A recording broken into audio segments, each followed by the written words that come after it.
thevoicebeforethevoid.net, H.P. Lovecraft, and the Call of Cthulhu role-playing game. Yeah. Fuck yeah. Mexican food. You know Call of Cthulhu? Yeah. Not the story, but the game. I've heard of it. Okay.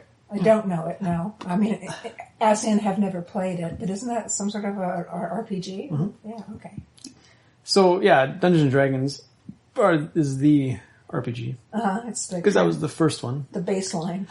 And it still makes up the majority of players. Really? People still like it, huh? It's like, of all, like when they, like the different RPG publications and websites and everything, because it's still big business, pen and paper RPG, but, and, you know, and it's informed so much of the video game industry. Like, so much of their stuff has been taken from pen and paper RPGs. But anyway, so, it's still like 40 to 60% of role players regularly play Dungeons and Dragons. Really? Like, it's just massive. It's still the behemoth.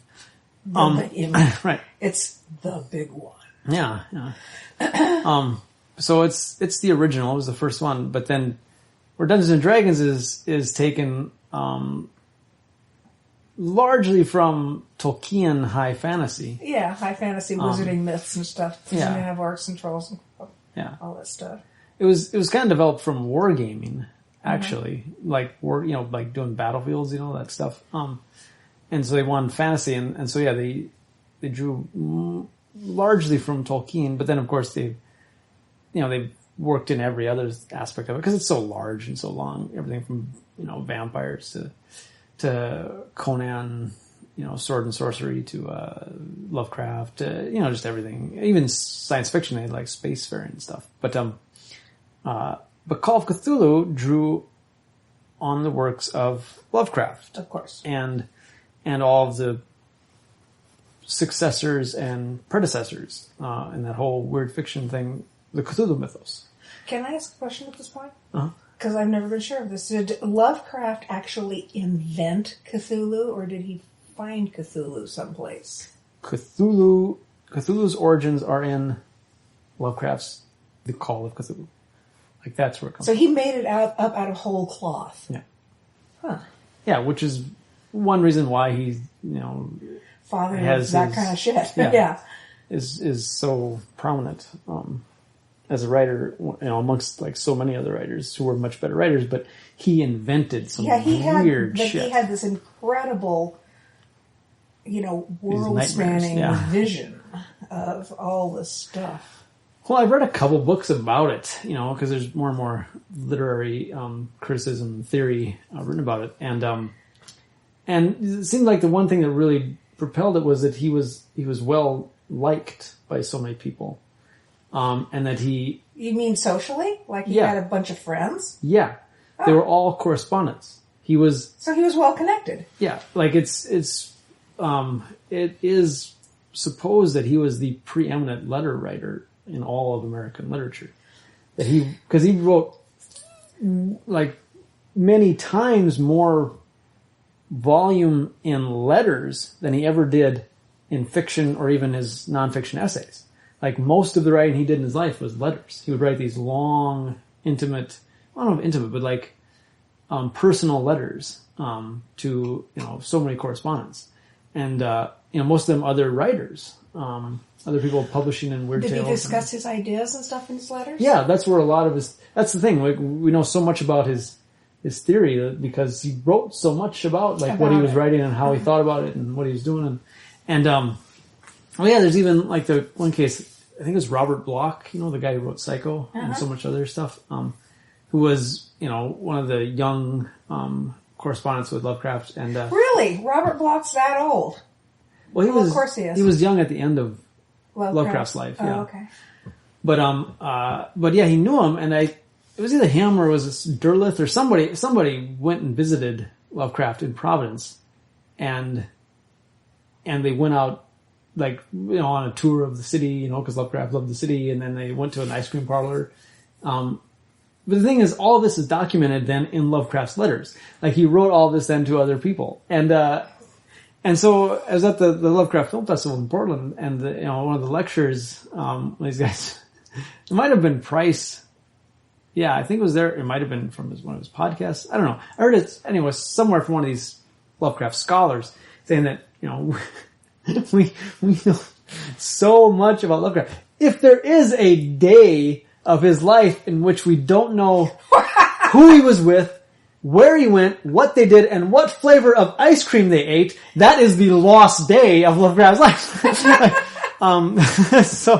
So yeah, anyway, but the thing that really propelled like the Cthulhu mythos into becoming a major literary mythology, is that he so heavily encouraged other writers to use elements from his fiction. So he wasn't territorial about it. He wanted other people to spin off of it. Mm-hmm.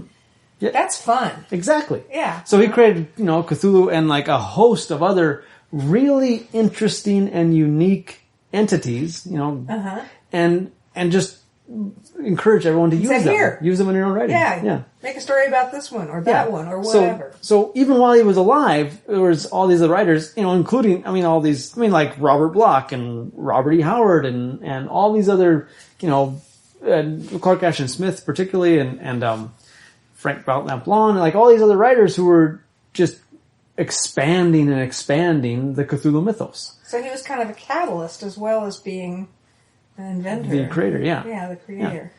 So that's what really given it so much life, and it just has grown and grown and grown, over the many decades now that it's been. And it's interesting too, like, from my reading of all of it, because I've read all of his works, he only wrote like 60 some stories. Like, it's not a large output for a writer. But he, through all those, and like, this is Yoshi's, like the one main scholar's like idea, and it was the same one I got after reading all this stuff. And before, coming to Yoshi's criticism, but that it didn't seem like he had ever had a clear outline of like, this is the Cthulhu mythos, and these are the elder gods, and these are the great gods, and these are, never seemed like anything like that. Like, there was always amorphous, that he just invented stuff as he was writing the stories for the story, to make an effect in the story. I need something here.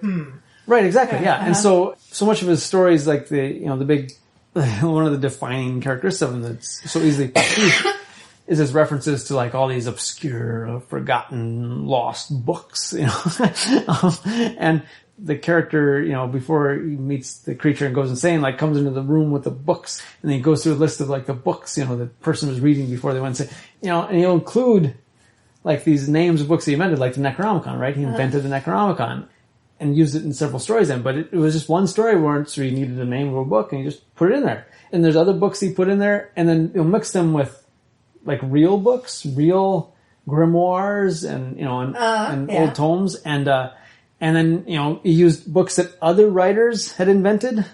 He would throw those in, and so he'd have like this list of like weird books.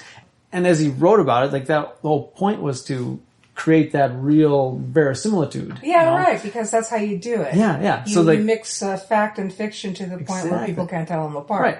And if you recognize one book, you think, well, gee, then like the Necronomicon must exist as well. And that's what has happened with so many people who like, there's real people who sincerely believe that like some of this stuff exists and is real. Even though it's so clear that Lovecraft invented all of it. And then it was, regurgitated, reused and remixed by all these other writers and continues to be. So, but anyway, Call of Cthulhu, like the game, it was a horror role-playing game. The original stuff is all set in the 1920s and 30s, with Lovecraft's fiction, and it's the player characters, where if you played Dungeons and Dragons and you're a warrior or a wizard or a thief, or a halfling or an elf from Tolkien fantasy. And then Call of Cthulhu, and you would be like a private investigator or a news reporter or an anthropologist or, Do you never get to be one of the gods? Not or in- one of the creatures. I'm sure there's been adaptations and changes. But that's on it. not the idea. The No. idea is that you're a human. Yeah, you're human. Yeah, Okay. and in the game, there's many serious gamers, who play role playing games. Many who say that Call of Cthulhu is the best role playing game ever made. Huh. And yeah, it's interesting, like how the game goes. Like I've never played it, but I know many people have, and I listened to the game designers and stuff, writers who write for these games. That Call of Cthulhu, the game, is so distinctive because there's no successful completion ever of an adventure. Like, it's not Dungeons & Dragons where you can defeat the dragon or the lich or, the vampire and then win all of his gold and treasure. Like that never happens in Call of Cthulhu. Like it hews, like the game mechanics hew so well to the Lovecraftian, story narrative that, pretty much every adventure ends with your character going insane. And usually like either committing suicide or getting eaten or something like, Darn, no way out, huh? yeah, but Okay. but they have an actual mechanic in the play of the game where you have, because usually these games, the character has numbers associated with different attributes like strength and intelligence and charisma and speed and dexterity and stuff like that, which are used for playing out combat and Doing shit. and role playing, Yeah. interactions with other characters, and that's where video games have taken a lot, all that kind of mechanical stuff from pen and paper RPGs, and they use complex mathematical algorithms and it's all functioning in real time, but all that is all present way back with Dungeons and Dragons. Anyway, Call of Cthulhu does that, but then they have one more that they added, which was a sanity quotient for your character. And so then as you went through the adventure and you uncover clues and encounter impossible things, you slowly lose sanity. Do you have to lose it? Can you never gain it? There's back? not really a good mechanism for gaining it back. I never played it, but generally no, you just lose it as you uncover more of the Cthulhu mythos, which is maddening for any human brain to experience, right? That's the whole idea. So usually before the end of the adventure, players start going insane. And once they go insane, then you lose control of the character and you don't really, you're out of the game, basically. You just watch them get crushed or eaten. So that's how they eliminate, is that how they establish a winner? Is it the last marginally sane person standing? Again, it doesn't really have a win state. Because and even in all Lovecraft stories, there's never really a win. There's just the Lovecraftian monster gets bored and goes elsewhere, or goes back to sleep. Yeah, you never defeat them. They just get bored. Yeah, and leave. but it's They wander off. The threat is just as great and it's still there, and it's just not currently. Yeah, there's never do the heroes conquer these. So you don't get to vanquish any monsters. Alien gods. Yeah, never. Okay. Yeah, never in Lovecraft stories. Well, just the one, the Dunwich Horror, which is unfortunately one of his best written stories. It's most tense and exciting, but it's the only one where the scientists from the university are able to keep back the horror from destroying the world. And I personally didn't like it for that because it's just a change in philosophy from all of his other stories. And Yoshi as well considers that the huge misstep of Lovecraft. Because by doing that, then he set up the tone for all these later pastiches and copiers who use it as they fit in that heroic narrative, or Right. yeah, you just need to read the right books and you learn the knowledge and you can go fight it seems by the very nature of what these things are, they should be undefeatable. Exactly, which they mostly are. Yeah, and we humans should be like ants, just trying not to get stepped on. Exactly, yeah. That's the Lovecraftian ethos.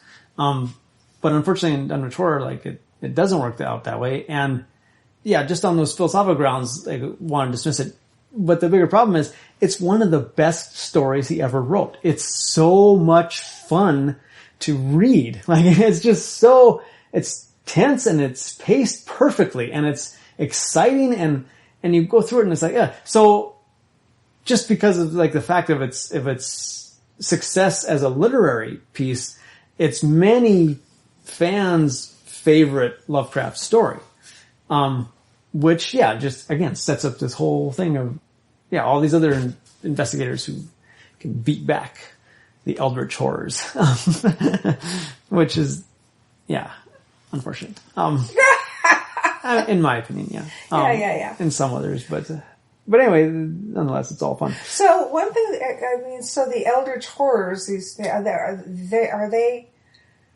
I never really had the sense that they were malign. Right, they're indifferent. Exactly, I had the sense that they really just didn't give a shit or even notice. Uh-huh. That it was just kind of like I said, like stepping on ants or squashing a spider because it was annoying you. Yeah. There's a couple of them, because he created many, many, many different entities, so-called gods or demons. But essentially, like, as has been argued very well, it's because it's clear if you read the stories, they're all just aliens. Like, they're nothing more than just alien life forms. They're just non-earthly life forms that come to Earth. But there's a couple of them that are more personal, and so those remain as some of the more popular entities from his fiction. Like Nyarlathotep, who in his Lovecraft stories, he actually takes human form and has, malign designs on humanity. And he's, of course, in the rank of like the mythology, he's like the lowest of the low. He's just like a messenger of the great outer gods. But because he's more human and more relatable and understandable, then he's, of course, more popular. It's kind of like at least he notices us. Right, yeah. Well, no, he's actually, he fucks with humans. Like, that's kind of his thing. He's almost a trickster god, in that mythology. And then Cthulhu is popular for many reasons because he's just, he's presented and he's so cool. But also, like, through the fact of him slumbering and dreaming and influencing humanity through his dreams, he's got this direct connection to humanity. True. And it seems that he wants to come back and destroy humanity. Also, the deep ones, they're just fish people, and so they have, a literally intimate relationship with humanity because they fuck humanity and create new, beings. And the idea there is that they are plotting to come onto the shore at some point and assert their dominance over the terrestrial globe as well, since they already own the aqueous globe. So there are different ones that are interested in humanity, and do want to destroy or dominate humanity. And those remain like some of the most popular characters. Yeah, it's the old spell my name right thing. Spell my name right? Say anything you want about me, but spell my name right. In other words, we crave recognition. We don't like being ignored. Well, it really makes it harder to even write a story when you're dealing with something that is incomprehensible, right? like you try to deal with like the morality of these gods that he created, like Azathoth, who aren't even aware of humanity. Well, then how? It just limits where you're going to go. Yeah, it's really effective for one short story where your effect that you're going for is that cosmic horror, that humanity looking into the cosmos and going, "Oh my God, I do not matter." It's easy to use looking into the void and finding out that it doesn't stare back. Yeah. So to embody that in a monstrous, entity is effective for like a horror short story. But yeah, to create a vast mythos, like you want more personable, alien gods.